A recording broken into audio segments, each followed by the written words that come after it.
1942లో గుర్తుపెట్టుకోండి, department of labour అన్నది ఎప్పుడు కూడా కార్మిక కర్షక సోదరులు బాబాసాహెబ్ అంబేద్కర్ గారిని మే 1వ రోజు ఒక్కరోజే కాదు, జీవితాంతం మీరు ఇంటికి వచ్చి ప్రశాంతంగా పడుకున్నారన్నా మీకు ఈ రకమైన benefits, medical benefits, sickness benefit, maternity benefit, disablement benefit, dependence benefit, funeral benefits అంటే చచ్చిపోయిన తర్వాత కూడా ఆఖరికి రీహాబిలేషన్ అలవెన్సెస్, ఇలాంటివన్నీ వచ్చినాయంటే బాబాసాహెబ్ అంబేద్కర్ గారు ఈ రోజు మీరు అనుభవించిన వాళ్ళు ఎవరినైనా కలిసి ఉండడు, మీరు ఎవరైనా కలిసి ఉండరు.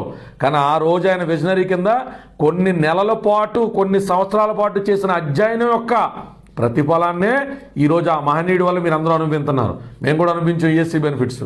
ఇవన్నీ కూడా అనుభవించడానికి కారణం ఎవరో? ఆ మహనీయుడే. ఎందుకంటే 1937లో డిపార్ట్మెంట్ ఆఫ్ లేబర్ అనేటువంటి దేశంలో పెట్టబడితే 1942లోనే, అంటే ఏంటి, కేవలం 5 సంవత్సరాల్లోనే అప్పటికి చాలామంది మేధావులు తీసుకొచ్చి ప్రయోగాలు చేసి కుదరక వయసురాయ్ ఇక అంబేద్కర్ గారిని పిలవండి అన్నాడు. పిలిచిన మొట్టమొదటి మీటింగ్లోనే అసలు నీ ఐడియా ఏంటి, నీకు లేబర్ పోర్ట్ఫోలియో ఇస్తే ఏం చేస్తావు అంటే చెప్పాను కదా, పదవతో వన్నె తెచ్చుకునే వాళ్ళు కొందరైతే పదవకే వన్నె తెచ్చేవాళ్ళు ఇలాంటి మహనీయులు. నేను గతంలో అమెరికాలో కానీ, ఐరోపా దేశంలో కానీ, అలాగే భారతదేశంలో కానీ కార్మిక కర్షక సోదరుల యొక్క ఇబ్బందులన్నీ గమనించానండి.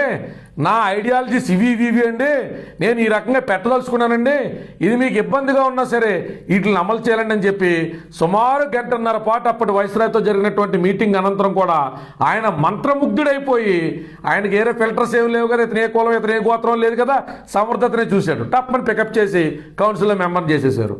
చేసేస్తే స్వాతంత్రానికి ముందే ఆయన మంత్రి బాబాసాహెబ్ అంబేద్కర్ గారు 1942 వైస్రాయ్ కౌన్సిల్లో ఆయన ఏం చేశాడు, 7th session of Indian labour conference ఏదైతే అప్పుడు న్యూఢిల్లీలో జరిగిందో దాంట్లో నవంబర్ 27, 1942న ఒక చారిత్రాత్మకమైనటువంటి అమెండ్మెంట్ని తీసుకొచ్చాడు ఆయన. ఏంటది, అప్పుడు దాకా 14 గంటలు 15 గంటలు అసలు పనిచ్చినటువంటి యజమాని ఎంత వాడుకుంటే అంత, ఎంత ఊడికం చేయించుకుంటే అంత ఊడికం, అంత రక్తమాంసాలని పిండేసి కార్మిక కర్షక సోదరుల నుంచి పని రాబట్టుకుని ఆ లాభాలు మాత్రం జోబులు వేసుకున్నటువంటి వాళ్ళకి నోటిగాడికి ఆయన మట్టేస్తాడు అనమాట. ఎవరికి? ఎంప్లాయర్స్కి. ఎందుకు?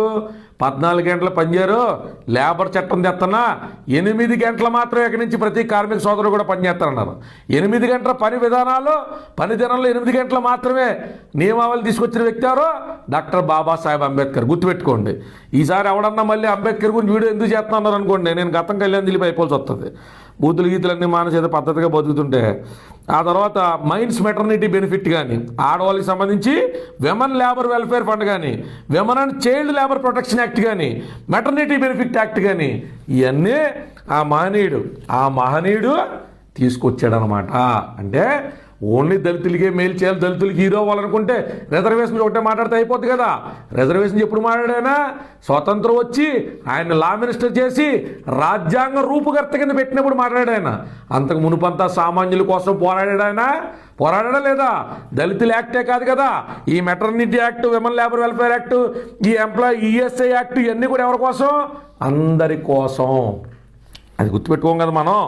ఇవాళ దాకా 145 ఈఎస్ఐ హాస్పిటల్స్ మన దేశంలో ఉన్నాయన్నా, 42 వాటికి మద్దతు ఇచ్చేటువంటి సమాంతరమైనటువంటి ఎనక్చర్ హాస్పిటల్స్ ఉన్నాయన్నా, 19,387 పడకల ఆసుపత్రులు, అంటే ఆసుపత్రుల్లో ఉన్నటువంటి రోగులకు కావాల్సిన పడకలు ఉన్నాయన్నా, 830 ఈఎస్ఐ సెంటర్లో అంటే క్యాష్ బెనిఫిట్స్ పొందేనా. నేరుగా ఏది ఎక్కడ రాసుకున్నాను, ఇంకోటి ఏది ఎక్కడ పాయింట్ రాసుకున్నాను నేను, నేరుగా 2017 నాటి సెన్సెక్స్కి 2.9 కోట్ల మంది ఈఎస్ఐలో సభ్యత్వం తీసుకున్న వాళ్ళన్నా, వాళ్ళ ద్వారా కుటుంబ సభ్యులు 12.4 కోట్ల మంది లబ్ధిదారులున్నా. ఇదంతా కూడా ఆ మహనీయుడు సెలవ. పని చేసుకుంటున్న వ్యక్తి తన సంపాదించే సంపాదనలో 1% ఈఎస్ఐకి ఇస్తే ఇది సెల్ఫ్ ఫండింగ్ స్కీమ్. ఇది ప్రభుత్వాలు రావచ్చు మారచ్చు, ప్రభుత్వాలు వచ్చినా మారినా ఈ స్కీమ్ డబ్బులు దాని అంతా జనరేట్ చేసుకుంటుంది.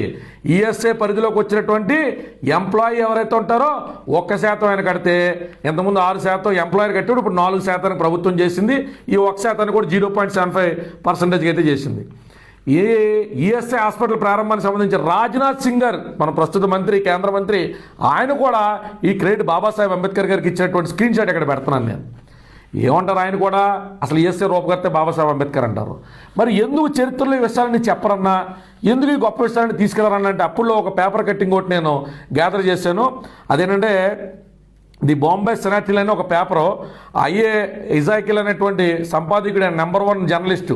ఇప్పుడు అంటే జర్నలిస్టులు కులం మతంలోకి వెళ్ళే దూరిపోయి పొలిటికల్ డిబేట్స్లో కూడా ఏళ్ళే రాజకీయ పార్టీల తరపున ఆడేసి ఏళ్ళే రాజకీయ నాయకుల్లాగా అంతర్గతంగా వాళ్ళకి ఎమ్మెల్యేలు ఎంపీలు అవ్వాలని కోరికతో ఎవడో ఒకటి ఏదో ఒక పార్టీ స్టాండ్ చేసుకుని దగ్గర అయిపోయింది. కానీ అప్పుడులో మహనీయులు గొప్పలు ఉండేవారు కదా. కలం అనేటువంటిది అప్పుడు అసలు మనుషుల గలం, సామాన్యుల గలం, అంత గొప్పగా ఉండేవారు జర్నలిస్టులు. చూస్తే రోడ్ల మీద దండం పెట్టేవారు. వాళ్ళు ఆల్చి పైజమా సంచి చేసుకుని తిరుగుతుంటే మహనీయులు దండం పెట్టేవారు జర్నలిస్టులకి.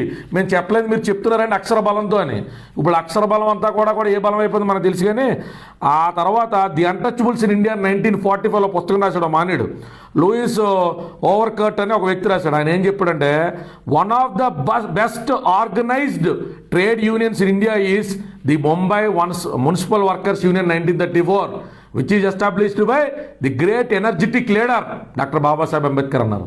అంటే ఏంటి, 1934 ఎక్కడ, ఈయన రాజ్యాంగ రూపకర్త అయిన తర్వాత ఎనక్ట్ చేసినటువంటి చట్టాలు ఎక్కడ, 1934కే ఆయన ఉన్నటువంటి ప్రాంతం బాంబేకి సంబంధించినటువంటి trade union, Bombay municipal workers union అనేది పెట్టి దాన్ని అద్భుతంగా ఆర్గనైజ్ చేసి ఆడిట్ మీద డిపెండ్ అవడం ఏంటా.